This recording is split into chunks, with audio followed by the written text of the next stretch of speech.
Hey guys, how you doing? I hope you're having a great day. So we got the Echo items out today. We got all the information that we're going to need for the Echo items. So I wanted to go through each one individually, talk about them each a little bit, and go over whether or not it affects my choices in the league, whether or not, it's going to affect the areas that I'm picking or the relics or anything like that. So we're just going to jump right in here. Thank you, as always, for watching. There's going to be a tier list at the end. So if you just want to see my tier list and my thoughts on each one in like a really, quick way, I'll put the time down in the description to just skip to that part, but I'm going to go into a deeper little thought here. Starting with the Varlamore Infernal Tech Paddles. These are demonic two-handed weapons carved from the blood-stained ice of Echo Amoxicliatl. This weapon can attack in all melee attack styles and will hit twice when attacking, just like the dual Makwak Weedles, except it has three styles this time. I think this is going to be a really good early to mid game weapon before you get like your full Blood Moon, your Eclipse, Atlatl, all that stuff. It has 10% Demon Bane, so I've heard that people are going to be using this for the Doom of Mokai for his little phase where you do max damage. It also has a spec in which you will hit your target 4 times in rapid succession, with each hit having a 25% increased max hit and accuracy. It has a 1 in 30 drop rate, so not bad. It's pretty good. I like it. It's a good early thing. My goal is to get this on day 1. I think a lot of people are going to try to get this on day 1. But unfortunately, it's not really going to withstand the test of time, especially when we get to the later builds, because this weapon is not that good. It's good, but it's not going to get us all the way. You know what I'm saying? It's definitely a good first area thing to get, which makes me think that the Echo Amoxicliatl is not going to be that hard, which is not unwelcome by any means. So I just think this is a really cool, interesting starting area Echo weapon that we get to do, and I think this will be really cool to get early on and just use for the time being until we get something better. So moving right along to Asgarnia, we have the Fang of the Hound, which is a 3-hit dagger where every hit this dagger makes has a 5% chance to cast the Flames of Cerberus at the target, a fire elemental spell with a base max hit of 10, which increases with elemental weakness. This is affected by the demonic packs and the fire demonic packs, and the other one, obviously, because it's a light weapon. When it triggers, the magic damage is dealt without needing to pass a second accuracy check, which just means when you hit it for once, you hit it again if this procs. And the effect benefits from elemental fire packs, like I just said, and it has a special attack for 50%, which performs an instant hit with a guaranteed chance to cast the spell. I think this is a really, really cool item. I think there's going to be some really awesome builds with this item. I just think the fire with the light weapon spec build that I've seen coming around is going to be really cool to see.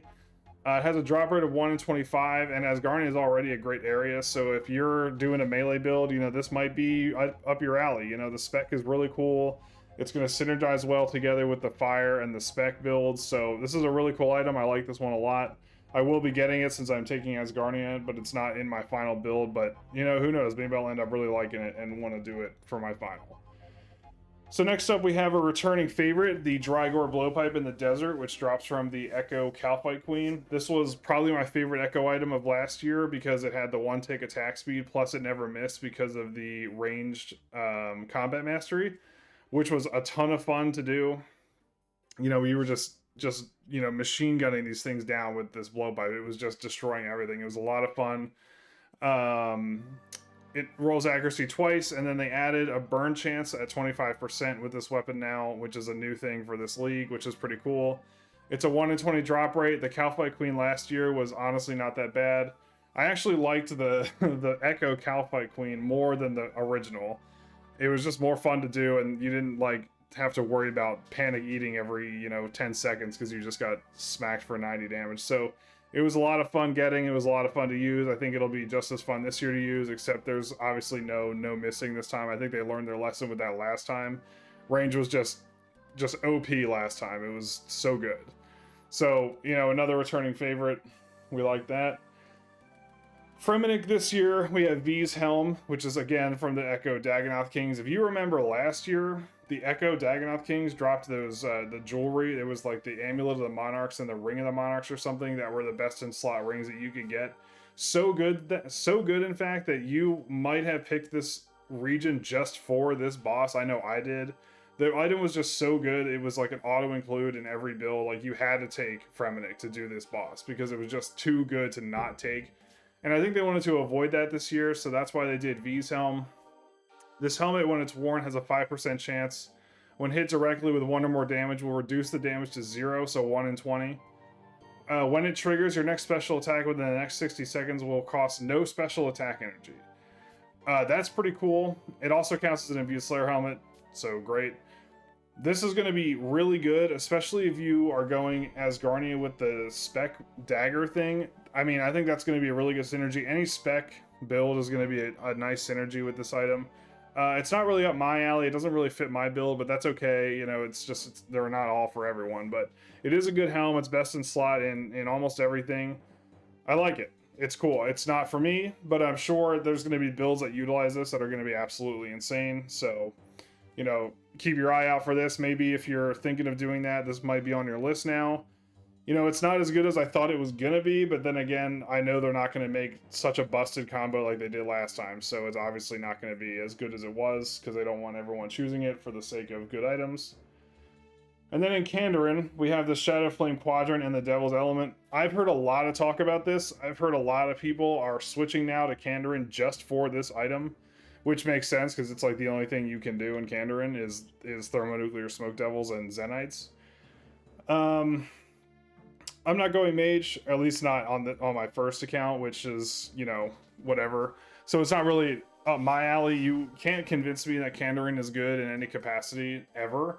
But I have heard some significant discourse about these items. So the staff is kind of like the Twin Flame staff from Royal Titans. It's basically the same thing, it's just stronger. So whenever you attack with an elemental spell, you get a second spell that does 40% of the damage, and then you always use the elemental weakness that your target's weakest to when you're attacking with it. It acts as an infinite source of all the elemental runes, which is nice, and you can cast from all spell books, which is actually pretty huge. 15% magic strength and 25% magic attack is also huge. This item is really good. Like, don't get me wrong, it's super good. But the problem is I'd have to take Kandarin to use it, and I'm not taking Kandarin. So, unfortunately, it's a no from me, dog. But I'm sure a lot of people are really excited about this item. I mean, I would be if there was more to do in Kandarin, or if I was doing a mage build, but I'm not. I do mage every year, and I get burned every year, so I'm not doing mage this year. And then the Devil's Element is a return from last year. It's just a little bit better. It does 30% more elemental weakness than normal. I think last year was like 20% or something. So that's pretty cool, you know, returning item. This item wasn't that good last year, if I remember correctly, and this year it's a little bit better, but it also comes with the quadrant, so now there's great synergy with that. You can easily do, like, I've heard it called an avatar build, where you just take all 4 elements and just do whatever you want. You know, it's going to just do everything because it does everything. It does all the elements and everything, so that seems really cool. Like I said, if I do like an alt or something and I feel like doing mage this year, I might do this area, but as my main, I already have kind of everything planned out, so I'm not really going to change up much. So in Korend, we have the Nature's Recurve, which drops from the Echo Hespori. The two-handed short bow has the same attack speed as a magic short bow. I'm going to guess there's a rapid setting that goes to 3 ticks, and then it'll go to 2 if you take the bow 1 tick faster thing. Upon a successful hit, there's a 50-50 chance that your HP and prayer points are restored by 10% of the damage dealt. So if you deal a 30, you get 3 HP, 3 prayer back. Pretty cool, especially on a 2-tick attack rate. That's pretty awesome. It's a 1 in 15 drop rate. I like this item a lot. It's really cool. I think this is going to be really good mid-game, mid to late even, depending on the build that we're doing, but definitely late mid is going to be awesome. I mean, this is going to be a really cool item. I'm taking Korend second as my first choice area. So I'm probably going to get this pretty early, so I'm excited for that, to try this out. And I'm probably going to do a short bow plus melee build for the first half of leagues, and then once I get into the late game, I'm going to transition into my crossbow build that I was talking about. But this item seems really cool. I'm excited to use this. I'm not sure late game how this is going to factor into later builds, but, you know, it's still a really cool thing to have for the mid game. In Mauritania, we have the Lithic Scepter, which is dropped from the Echo Grotesque Guardians, a returning boss with a new item. It's a one-handed powered magic staff with charges which is charged with earth and body runes, and it gains shatter stacks on every hit up to 14. And the magic base hit is your magic level divided by 3 minus 10. So if you're 99, it's 33 minus 10, which is 23. Whatever. Special attack, though, is really cool. 5 stacks it costs, and it instantly shatters your target, dealing 130% of your max hit, and it does 65 of that up to 12 enemies within 3 tiles. So this is going to be really good for any multi-target area that you're in. Any, like, Catacombs of Karen, maybe the monkey area if you take Kandarin for some reason. Or, I heard somebody was doing Nilos or whatever in Tob, which would be really cool for that as well. 1 in 25 drop. The only problem with this item is that it's kind of niche for the area, especially because a lot of people who are taking Mauritania are probably already doing a melee build, and this doesn't really factor into that at all.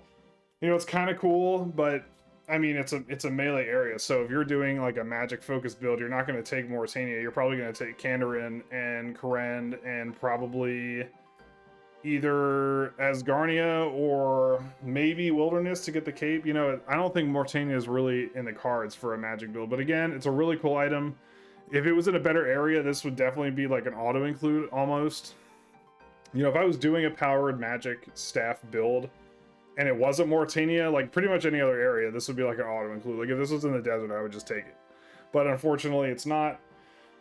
And then Terrainwind, we have the Crystal Blessing, which is dropped from Echo Hunlef. It's the same thing as last year with the little caveats. The Crystal Armor bonus applies to melee and magic weapons now instead of just range. And it also provides plus 2% magic damage and magic attack bonus per Crystal Armor piece equipped. This is unfortunately not better than Full Ancestral, but you can hybrid or even tribrid build with this now because of this new perk. So you could easily go into magic and melee or magic and range and kind of have a little bit of a hybrid build going on. It's going to be really cool to see the people that do choose this, because I think the way that it will work with the builds that they're probably planning is going to be really cool. It's a 1 in 15 drop, and, you know, I'm not taking Terrainwind. I never really liked Terrainwind for leagues. I don't think there's enough to do in those areas for me. Because, like, when I'm doing these builds, I don't factor in just like the end game stuff. I try to have it be fun for the whole league instead of just kind of rushing to the end game. So, you know, I'm probably not going to be taking this, but I know a lot of people are pretty excited about this. And then finally, we have the King's Barrage, which is what I'm on the fence about now after seeing this. It is dropped by the Echo King Black Dragon, which is another returning boss, I believe. It shoots 2 bolts. One is a regular crossbow bolt, and the other is an ice attack, which is apparently a spell. So it will be affected by the water element, which I did not know until I was reading a little bit more about it. 1 in 25 drop, which is not bad at all. So now, since it's a 2-handed crossbow, I can't do the, if I were to take this, I can't do the build that I was planning to do, which was Thorn's crossbow. I was going to do a Zenite crossbow with Thorn's build with the Twisted Buckler. But now I'm kind of on the fence of taking Wilderness over Karen because I want the full build, and then I want this item, you know, because it's going to, with the crossbow perks, you're going to get the 70% higher damage with the slower attack speed, but since you get 2 hits, it's really like they're hitting every 4 ticks anyway. And you're going to get the double attacks with the max hit thing. You're going to get the crazy accuracy as 130 range attack bonus. I mean, this is a pretty cool item. I don't know if it shoots bolts or if it shoots javelins, because if it shoots javelins, that'd be pretty crazy. But yeah, I mean, like I said, it's a really cool item. I'm now on the fence about taking Wilderness over Karen now because of this. I think it's going to be really cool to see later builds for this. This is just a really cool item. And unfortunately, I don't like the Wilderness either because there's not so much to do out there, especially for the build that I was going for. But this might tip the scale for me. I'm on the fence, like I said, about this. So, you know, we're going to see how it all shakes out because I know people are going to get farther than me on day one. So we'll see what happens there. But in conclusion, does this change anything for me? Maybe. You know, like I said, the dragon crossbow thing is kind of cool. I do kind of want to take that. I'm thinking about it. Do my areas change? Maybe. I might take Karen. I might take Wilderness over Karen. I usually take Karen every time because I love Karen, and it's just a really diverse skilling area with a lot to do. But I might take Wilderness over that because I can get Missouri and a raid in from TOA in the desert, and then I can get Fortified Missouri and the Zenite crossbow and other good ranging stuff like the Van Braces in Asgarnia. And then I can get the dual crossbow from KBD and kind of have something going on there. I'm thinking about that, and honestly, it's in the chamber now because of this. And then does my build change?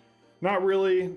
Ultimately, I'm still doing a crossbow build. It's just going to be whether or not I do crossbow with water element or crossbow with thorns. I am still kind of leaning towards the thorns build. I think that's still going to be really fun and good damage output.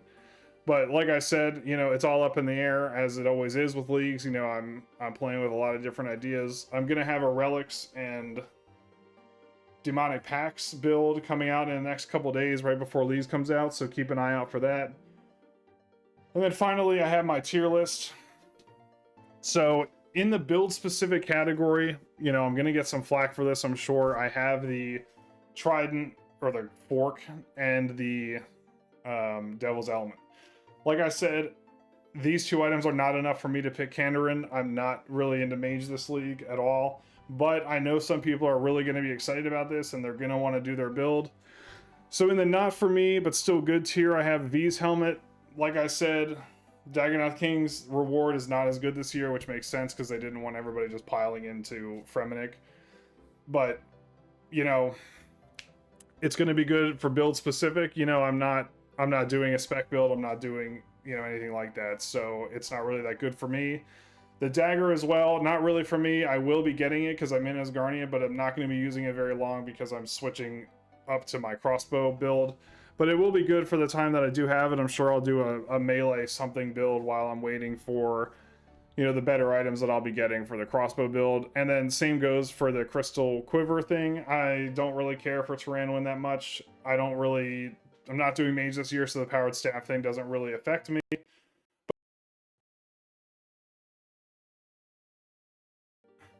People doing Kandarin, Tyrannoin, and maybe Karend to get a nice mage build going, you know, max mage build possibly, or even, you know, I don't know. There's a lot to think about with that one. There's definitely going to be some cool mage builds with this. So moving up to the really good, I think the Hespori bow mid to late is going to be great. I think even the earlier that you can get that thing, the better. You know, the healing is just going to be unparalleled. You know, the 3 to 2 even attack speed is going to be really helpful, especially with longevity. You can probably do a few of the late game stuff, like late game bosses, just from tanking with this item. Because you're going to be healing so much. So you could probably get away with a lot more than you normally would with a 2-tick attack speed bow that heals you and restores your prayer. And then we have the dual paddles. Those are going to be really good early game, pretty good mid game, and then are probably going to be useless after you get your third area because you're going to have, you know, filtered into the build that you want. You're going to have your stuff going on that you need to go. But for the beginning of the game and the mid, it's going to be great. I mean, it's going to be a really good, just all-around melee weapon that you're going to use for a pretty long time until you get to at least your second area. And then, like I said, once your build starts coming to fruition, it'll be a lot more, you know, or a lot less useful. So then in the insane category, I have the blowpipe. I think the blowpipe, again, this year is going to be really good. I think the builds that are coming out of the range tier specifically are really cool. And this is just going to add to that, I think. The blowpipe was really good last year. It's obviously not going to be as good this year, but it's still going to be pretty good. And then I had the gargoyle staff. I think this item's really good, and it will find really, really good niche uses. I think the spec that it has is insanely good. But again, the area that it's in makes it not that attractive because a lot of people who are doing mage aren't going to take Moritania unless they're doing Arims, and then why would you do that because you have Virtus and Varlamort? So it's just like, you know, why is this in Moritania? But if it weren't in Moritania, it'd be insanely good. So I'm putting it in insane for that reason. And then finally is the KBD crossbow. You know, when I first saw this item, I wasn't like super about it, but now that I've done a little reading, a little bit more research, I'm like, oh, you know what? That sounds really good. You know, the ice element thing I did not know was ice element. Now that I know that, I could definitely go into a different build with that. So a lot up in the air now. You know, I have to do a little bit more planning as leagues approaches. As usual, you know, it gets more chaotic the closer to the day you actually get. So, you know, we're going to see. Like I said, I'm going to have a couple more videos coming down the line here in the next couple days to talk about my relics and my builds. But anyway, thank you so much for watching this video. If you have any thoughts or anything to debate me about in my comments, please do. I love hearing from you guys. I like hearing about your builds. It's really cool to just see what everybody's thinking for this league. This is by far the most unique league they've ever done, so I'm just really excited to interact with you guys. So, please leave a comment, like and subscribe, and I will see you again in a couple days. See ya.